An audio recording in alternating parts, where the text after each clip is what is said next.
Schools are way too focused on management of students and not focused on student culture.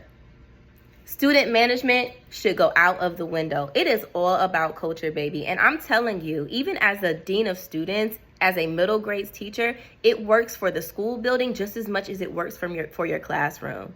The overarching goal is that students are successful. Let's talk about it in the scope of a classroom. I had a 7th grade student who I had to pull her to a side and say, hey, pull her aside and say, you're becoming a bully.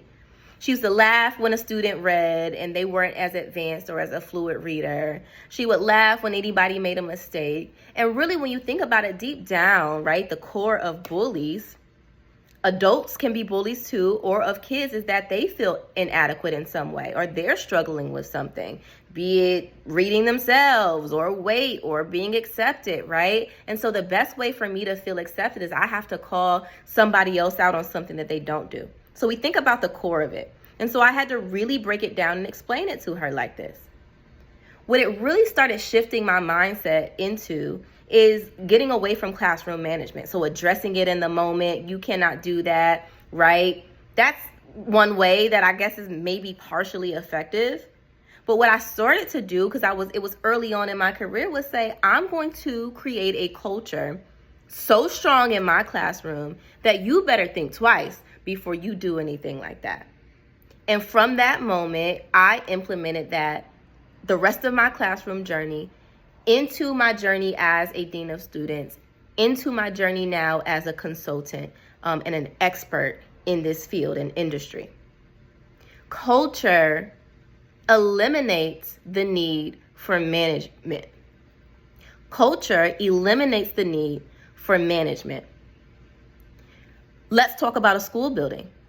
Your culture is really based on your mission and your vision. Not only having a mission and a vision, but also having the expectation that your teachers and your students abide by it and they really live it. And then to push it a step further, you have to call it out if it's not upheld. Because you can have a mission and a vision. Teachers can be adhering to it or not adhering to it. But as soon as they don't, they take you for a joke. And this is not about power. It's not about control. But if you really want your mission and your vision lived out, the moment that you see a teacher or a student not living out your mission and your vision and your values, you have to say something about it. Because as much as you care about it, they are going to care about it.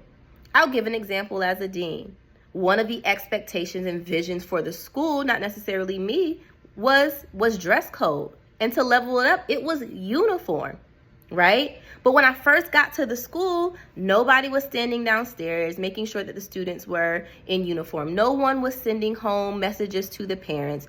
If a student was out of uniform, they would allow them to go to class, right? And like I said, I'm not super compliance based, but I know if my vision is I want uniforms, whether it's because I don't want other students judging other students' financial situations, right? Uniforms can be really good things, or because I want everybody to just look neat and like they're a part of my school. Whatever your why is, right, that influenced your vision and your mission based on dress codes, based on uniforms, you have to make sure that the expectation is upheld. That means holding students accountable, parents accountable, teachers accountable for actually saying something about it and ensuring that students get the picture and get the message.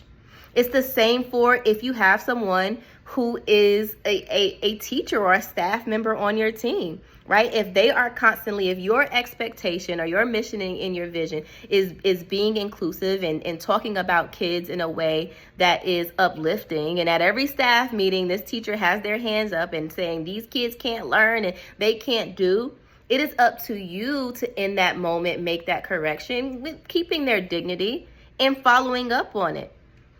You can take yourself out of it, because once you take the expectation, once you take the vision, right, and you have that conversation with the student, parent, teacher, and the vision has been alive all year, this is the expectation that was set 3 years ago, 2 years ago, we go over it every year.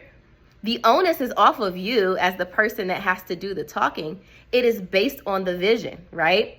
Same can go smaller scale in your classroom. If your vision is that we're inclusive and we are respectful, and that's something that from day 1 to day 100 that you have preached, students know not to cross that line, right? So when it comes to you control the weather, it doesn't matter what the weather is, whatever the weather was, whether it's raining and pouring or sunshine, you control that based on the expectations that you set.